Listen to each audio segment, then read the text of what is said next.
Bonjour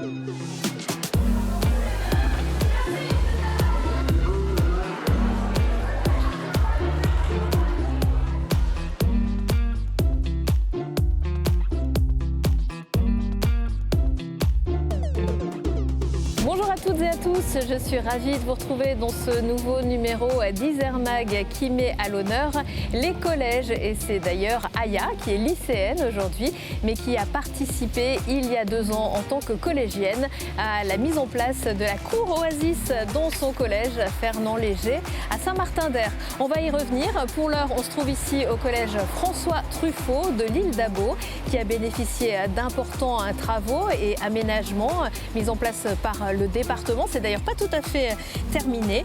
Dans un instant, je retrouverai Cathy Simon, elle est vice-présidente en charge de l'éducation.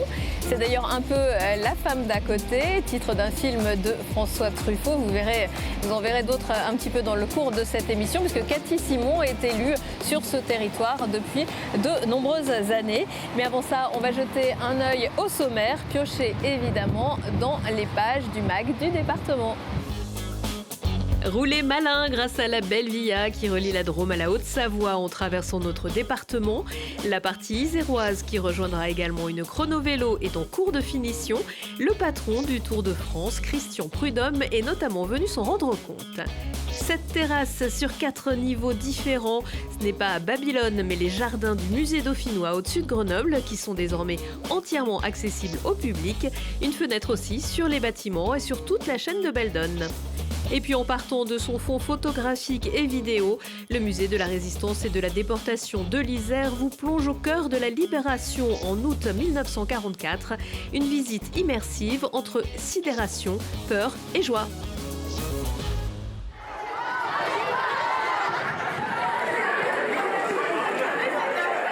55 000, c'est le nombre de collégiens dans les établissements publics en Isère, auxquels s'ajoutent environ 12 000 enfants dans les collèges privés. De la 6e à la 3e, le département est la collectivité de référence pour l'accompagnement et l'éducation des jeunes collégiens. Et j'ai à mes côtés Cathy Simon. Bonjour. Bonjour. Vous êtes vice-présidente du département en charge de l'éducation. L'éducation, c'est une part importante du budget du département. Oui, c'est une part très importante. En tout cas, le président Barbier a souhaité qu'on remette de l'argent dans l'éducation et la culture en l'occurrence. Mais l'éducation représente une part importante tant en investissement qu'en maintenance de nos bâtiments.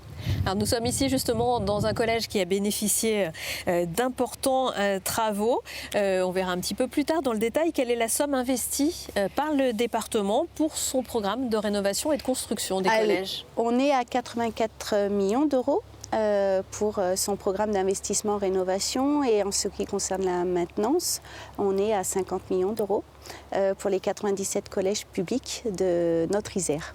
C'est une part importante, effectivement. Alors face aux enjeux de la transition énergétique, évidemment, maintenant, on pense différemment, on construit des collèges plus durables. Oui, alors nous, on avait vraiment pris la mesure dès 2015 à notre arrivée, où on s'est inscrit tout de suite dans la politique air, énergie, climat, mais pas que. On s'est dit qu'on arrêtait le saupoudrage en termes de rénovation, investissement, et qu'il fallait vraiment reconstruire pour l'avenir de nos enfants. Donc ce que l'on construit ici, en l'occurrence sur cet établissement, on espère que ça tienne au moins 30 ans. Alors qu'est-ce que vous avez fait sur cet établissement? C'est un petit peu particulier, je crois. On a tout refait. En fait, on a construit et déconstruit un ancien bâtiment. Nous sommes arrivés aux affaires en 2015 et on a fait le tour de l'ensemble de nos établissements avec le président Barbier. On a listé les priorités. Celui-ci, au départ, n'était pas forcément une priorité. La priorité était de rénover la fonction énergétique, mais pas forcément de tout refaire. Et puis, il s'est avéré qu'au fil du temps et de nos différentes visites, il fallait refaire entièrement l'établissement. Ça a été un marché global des performances, c'est-à-dire qu'on avait un appel d'offres qui a été global et où l'ensemble des coordinateurs à l'intérieur ont travaillé grâce aussi avec une maîtrise d'œuvre qui a été extraordinaire. Alors ces bâtiments donc sont plus énergétiques, il y a même encore des travaux de l'autre côté et on n'entend pas. J'allais dire heureusement, ça veut dire qu'on a bien travaillé, on n'entend pas et les élèves sont en cours actuellement, donc tant mieux, il y a les pelleteuses. En fait, on a livré le collège parce que ça nous semblait important de livrer cette première tranche qui était le collège pour que les enfants puissent étudier. Et ce que l'on fait ensuite, c'est la cour Oasis que vous avez vu derrière, les logements de fonction et aussi le plateau sportif sur lequel on s'était engagé à le mettre en place. Alors la cour Oasis, on peut peut-être en dire un mot. Il y a déjà des cours Oasis qui ont été livrées dans le département, notamment au collège Fernand Léger de Saint-Martin-d'Hères, d'où est issue Aya qui a aidé, qui a contribué à préparer cette cour Oasis. Qu'est-ce que c'est? Quelle est l'idée? Alors, on avait des cours qui étaient très très bétonnés et en fait il fallait construire des îlots de fraîcheur, mais pas que, il fallait aussi réinvestir les cours. Bien souvent elles étaient entretenues par des élèves qui arrivaient, qui jouaient au foot et puis finalement le reste des autres élèves étaient dans des coins. Donc il a fallu repenser les cours Oasis. On a voulu aussi travailler sur un climat scolaire qui était plus apaisé, le fait de remettre des arbres, le fait de mettre des bancs, le fait que les élèves puissent eux-mêmes nous présenter des projets et que l'on puisse travailler ensemble, ça avait toute son importance. Alors on a été vigilants, on en a 4 qui sont sortis de terre et puis on en a 21 actuellement qui sont en cours. C'est un travail qui se fait avec les professeurs, avec les élèves, avec nos services. On voit émerger beaucoup d'idées. Donc je ne vous cache pas que les pentaglisse, les pistes de cartes, les piscines, on évite. Mais en tout cas, on essaye de travailler ensemble pour que la cour puisse ressembler en tout cas à ce qu'ils ont envie qu'elle ressemble. Pour que ce soit des lieux de vie aussi pour les jeunes qui ont peut-être des difficultés d'accès. Tous les collèges, vous les rendez de plus en plus accessibles? Alors la loi nous a obligés, donc on les a rendus accessibles dès notre arrivée aussi. Donc là, sur l'accessibilité, tous nos collèges sont équipés, j'allais dire. Donc les travaux ont été faits, ça a été une priorité. Aujourd'hui, on a vraiment voulu faire en sorte que la cour Oasis soit une partie intégrante aussi de notre politique sur la responsabilité sociétale et l'environnement. Alors évidemment, quand on pense à bien vivre, on pense aussi à bien manger. Et ça se passe du côté de la restauration. Le département a mis en place il y a 2 ans déjà maintenant le menu à 2 €, mais c'est pas pour ça qu'on mange n'importe quoi. Alors non, on mange même de mieux en mieux puisque nous tendons à arriver au 100% local et au bio dès 2028. On a des cuisiniers en fait qui ont la possibilité de s'approvisionner dans nos centrales d'achat avec des prix qui rémunèrent au juste prix nos maraîchers, nos agriculteurs et toutes les personnes qui travaillent pour nous, voire même de façon ponctuelle de faire travailler le local.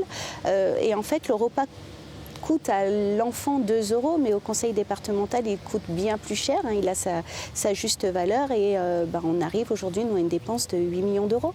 Et vous avez aussi essayé de faire en sorte de passer le message pour que les modes de cuisson changent. Peut-être qu'il y ait plus de tri aussi. Avec les enfants, c'est tout un cycle. Alors en fait, on a travaillé sur le gaspillage alimentaire, sur aussi la réappropriation de certains aliments, parce que certains enfants ne savaient pas ce qu'était un petit marron ou, je ne sais pas, des blettes. Une fois que c'est transformé, c'est très différent. Donc on a travaillé avec eux. Pour ça, les services du département sont complètement investis. Les personnes qui sont en charge des enfants, le temps de midi et 2, travaillent aussi. On voit émerger dans certains groupes d'établissements des tables de truck. Enfin voilà, vraiment la lutte contre le gaspillage alimentaire est pour nous quelque chose d'important. Le bien manger, c'est important et on s'aperçoit que les élèves, pour certains, c'est souvent le seul repas équilibré de la journée et pour lequel on n'a pas le droit de se tromper. Donc c'est pas parce que vous payez 2 € que vous mangez moins bien et en moins bonne qualité et en plus petite quantité, bien au contraire. En fait, tout ça, ça sert aussi à fabriquer les citoyens de demain? Ça sert à fabriquer les citoyens de demain. Les élèves que nous avons dans les établissements feront la société de demain. Ils seront les futurs employés, collaborateurs des entreprises, mais pas que. Ils feront aussi en sorte que la société se porte mieux et à travers une pédagogie alimentaire adaptée, à travers un climat social qui peut être apaisé dans les établissements scolaires, resanctuariser un petit peu l'école de la République où doit vivre normalement la laïcité. Ça a son importance pour que notre société soit un peu plus apaisée. Et pour ça, vous lancez aussi les projets Isère collégiens? Les projets Isère collégiens sont une partie importante puisqu'on travaille en effet sur des sorties scolaires, sur des ENS, mais pas que. On a la possibilité de financer certaines actions pédagogiques ou éducatives et ça nous paraît aussi important pour former le jeune. Merci beaucoup, Cathy. Merci à vous. Merci.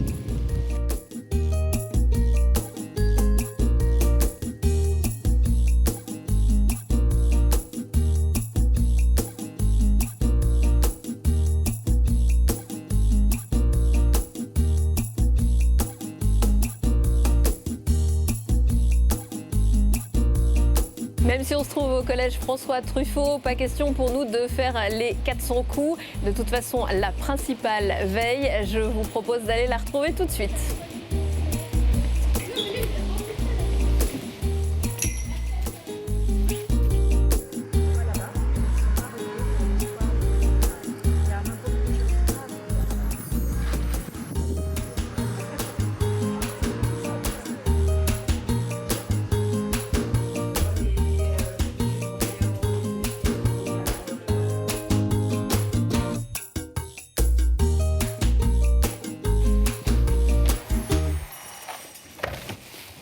Bonjour Estelle Maillet. Bonjour.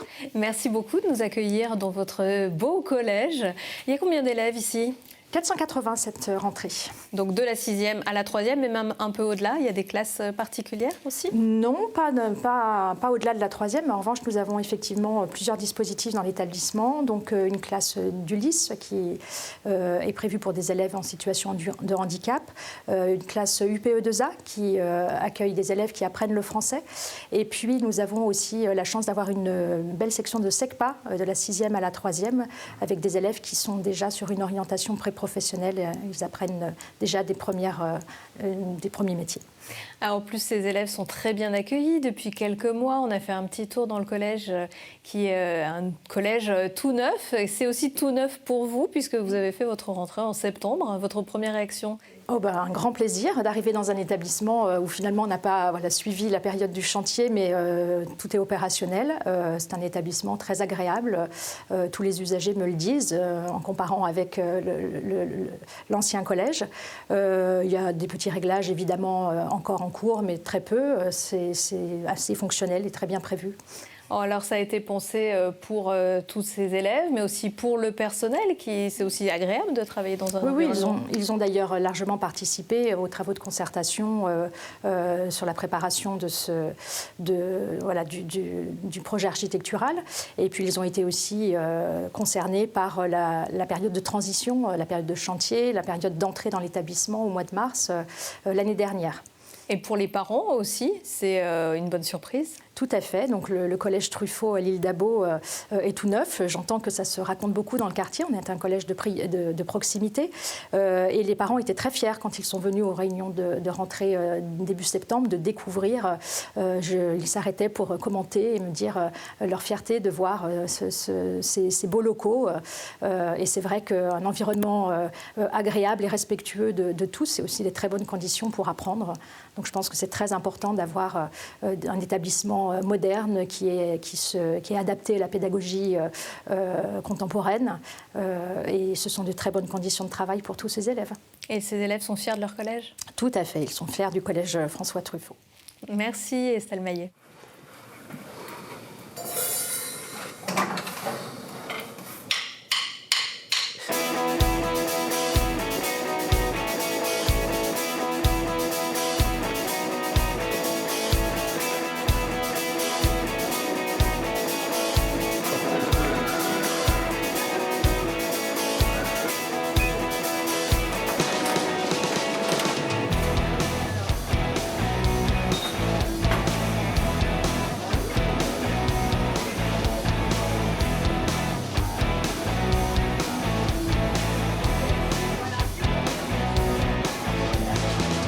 Les collégiens ne sont pas les seuls à pouvoir retrouver dans leurs assiettes les bons produits Isère. Il s'agit d'une marque créée par le département et gérée par le pôle agroalimentaire de l'Isère. Et elle assure un juste prix aux producteurs et pour les consommateurs. La garantie de produits est une démarche qui favorise la préservation de l'environnement et la biodiversité. Et puis avec la campagne, on a tous un rôle à jouer. Vous pourrez retrouver chez vos commerçants, dans les restaurants et dans d'autres enseignes, les visages des hommes et des femmes engagés dans les 1600 produits agréés Isère. Le secret de la forme, bien se nourrir et se bouger. 1, 2, 3, rouler 123 km. C'est le nombre de kilomètres empruntés par la Belvia en Isère, liaison entre la Drôme et les Deux-Savoies. Une façon écolo et bucolique de découvrir les paysages de notre région à une vitesse bien plus modérée que les champions, même si le patron du Tour de France s'est aussi laissé séduire. Voyez le reportage de Jérémy Pinard. De la Haute-Savoie jusqu'à la Drôme, la Belvia vous permet de traverser les Alpes à vélo. 250 km de vélo-tourisme, dont 123 en Isère. Le long de ce magnifique voyage entre lacs, montagnes, vergers et plaines, les activités se multiplient. 12 boucles cyclotouristiques ont été identifiées ainsi que 20 établissements labellisés Accueil Vélo. Une richesse pour le territoire que le département souhaite bien développer. Le développement des véloroutes est un véritable enjeu touristique, c'est certain. Il faut des axes structurants comme ceci pour que les collectivités autour puissent créer de nouvelles boucles cyclotouristiques, pour que les acteurs du tourisme, que ce soit les hébergeurs, que ce soit les restaurateurs, que ce soit les personnes qui peuvent apporter une assistance aux cyclotouristes, puissent s'organiser autour d'un axe. Donc là, c'est vraiment quelque chose d'essentiel et de structurant. Une structure pour le loisir avec très peu de dénivelé sur le département de l'Isère. La Belvia, divisée en courtes portions du Grésivaudan jusqu'à Vinay, peut être savourée par les plus novices comme les plus expérimentés. Non, on n'est pas loin du cyclisme professionnel. La Belvia, c'est formidable. J'étais sur la voie verte de Loisan il y a quelques années. J'étais en Ardèche, en Ariège ou sur la véloroute du Lin. Le lien entre la bicyclette du quotidien et le vélo des champions, des championnes, on fait tout pour le densifier depuis des années. Et grâce à ça, grâce à des réalisations comme ça, ça va évidemment donner une attractivité supplémentaire. En plus là, c'est fait pour les gens comme moi. C'est tout plat et on voit les paysages du Vercors ou de la Chartreuse faits pour les champions et les championnes. La Belvia n'est aujourd'hui pas complète et le projet d'aménagement de l'Isère devrait livrer les 31 km manquants d'ici 2028. 3 phases de travaux sont prévues pour un coût total estimé à 13 millions d'euros. Les investissements financiers en valent la peine et il faut savoir qu'ils sont importants. Sur une route, quand c'est facile, c'est 100 000 euros. Quand c'est compliqué, c'est 300 000 euros, voire 400 000 euros. Sans compter les études d'impact environnemental. Parce que ce qu'il faut bien que tout le monde comprenne, c'est que pour construire une piste cyclable comme celle-ci, c'est comme quand on construit une autoroute. On a exactement les mêmes contraintes environnementales, les études 4 saisons. Donc voilà, il y a de fortes contraintes qui pèsent sur la création de ces itinéraires. Et c'est aussi pour ça qu'on aimerait aller plus vite, mais il faut avancer avec le cadre. Parmi les aménagements, le département de l'Isère prévoit la reconstruction du pont entre La Terrasse et Tencin pour élargir ce dernier et y insérer une voie cyclable. Un chantier considérable dans l'attente des autorisations administratives. Et si vous aimez les grandes courses, sachez aussi que le Tour de France masculin devrait faire son retour en Isère en 2025. Autre balade, mais plus contemplative, direction les jardins du musée dauphinois qui surplombent l'Isère. Ils ont rouvert à la rentrée après plusieurs mois de travaux. Cette terrasse, dont certaines n'étaient jusqu'à présent pas accessibles au public, ont pu rouvrir et ont même vu pousser 54 arbres et 250 espèces de plantes. On y trouve également un théâtre de verdure ou encore un échiquier géant. Voyez le reportage de Gaëtan Loiseau. Les jardins du musée dauphinois ont fait peau neuve, plus d'accessibilité, plus d'arbres, avec toujours ce large panorama sur la ville. Le directeur du musée revient sur l'objectif de ces travaux. Nous souhaitions valoriser ces espaces extérieurs qui jusqu'à présent étaient certes accessibles pour partie seulement. Donc désormais, certaines parcelles qui n'étaient pas accessibles le sont. Il y a également une accessibilité pour les personnes à mobilité réduite.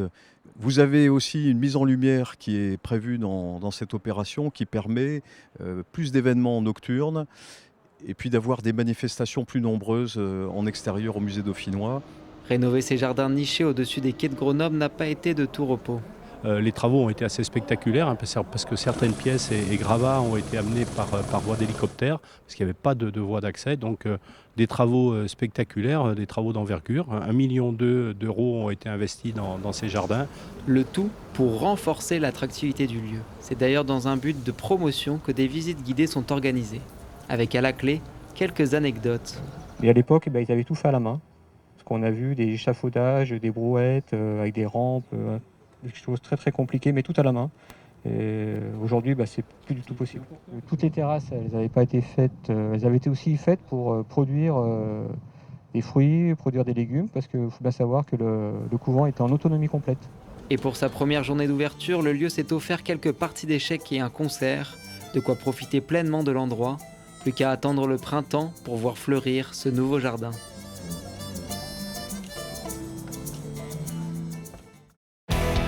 Les jardins sont ouverts tous les jours de 10h à 18h et même jusqu'à 19h le week-end.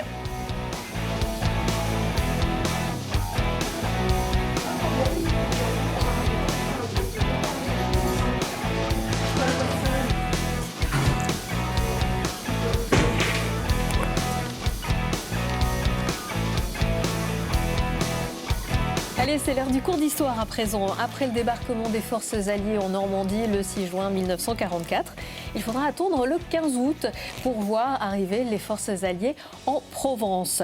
Les premiers GI américains arriveront avec leur Jeep en Isère le 22 août et les derniers soldats américains quitteront le nord du département 10 jours plus tard. Les 80 ans de la Libération ont bien sûr été fêtés comme il se doit, notamment au musée de la Résistance et de la déportation de l'Isère. Et le temps d'une soirée, la rue Hébert à Grenoble et la cour du musée étaient en fête avec un dress code bleu, blanc, rouge, des airs d'époque, des danseurs de tous les âges, des flonflons, de l'accordéon et même des GI. Mais pour ne pas oublier qu'à cette époque, la joie s'est aussi mêlée à la douleur, à la colère, le musée propose depuis fin août une exposition immersive qui vous transportera dans les tumultes des journées d'août 1944. Une grande séquence émotion. Voyez le reportage de Maxime Sennen. Pas de repos pour le travail de la mémoire. Au musée de la Résistance et de la déportation de l'Isère, c'est une année un peu particulière. L'occasion parfaite pour se renouveler. Cette année, nous sommes dans le cadre du 80e anniversaire de la Libération. Et donc, pour accompagner cet anniversaire, le musée a fait le choix de faire ressentir aux visiteurs les émotions qui ont pu traverser les Iséroises et les Isérois lors de ces journées de la Libération. Le musée a ressorti des images et des vidéos d'archives locales, parfois encore inconnues du grand public, pour les assembler dans une expérience immersive. Les visiteurs peuvent regarder les différentes séquences à 360 degrés qui retracent les nombreuses émotions, joie, colère, peur ou espoir de la libération de Grenoble. Le développement de projets comme celui-ci, comme l'expérience immersive, ça contribue aussi à capter aujourd'hui une génération qui est déconnectée de manière générationnelle avec la Seconde Guerre mondiale, puisque aujourd'hui, il ne reste vraiment qu'une poignée de personnes ayant vraiment vécu cette période-là. Une initiative qui prépare le musée à l'arrivée des classes scolaires en novembre, lorsque le programme abordera la Seconde Guerre mondiale. Mais en attendant, il y a déjà des petits curieux. Il y a eu un passage où il y avait beaucoup de tombes, les passages un peu violents comme ça, c'était assez marquant. La Libération, ce ne sont effectivement pas que des scènes de liesse, de joie, mais c'est aussi une réalité, et notamment il y a des images assez dures. L'expérience n'hésite pas à choquer le visiteur.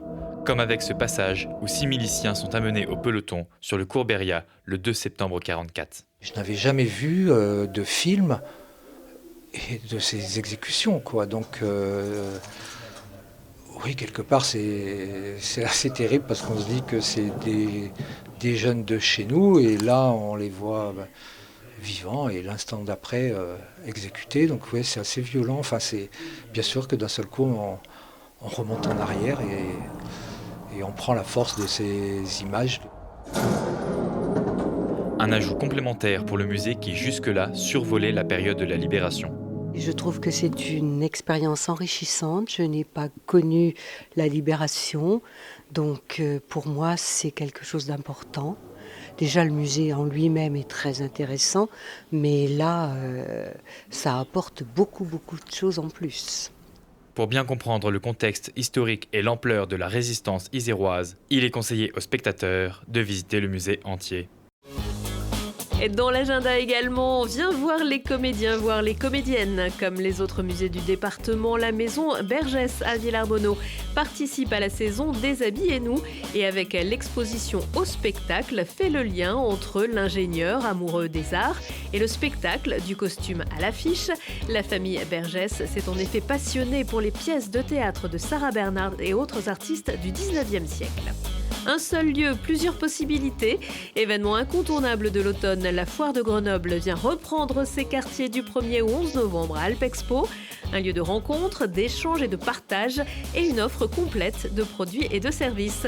Avec aussi tous les jours des animations et une exposition immersive sur le thème cette année de la piraterie et des Caraïbes. Les plus courageux pourront même embarquer à bord du bateau pirate. 22 V'là le cirque, la 22e édition du Festival international du cirque Auvergne-Rhône-Alpes installe son chapiteau au Palais des Sports de Grenoble du 21 au 24 novembre. Tout en restant dans la tradition des arts du cirque, l'événement s'ouvre vers des numéros plus en accord avec les sensibilités actuelles et ne propose plus de numéros d'animaux.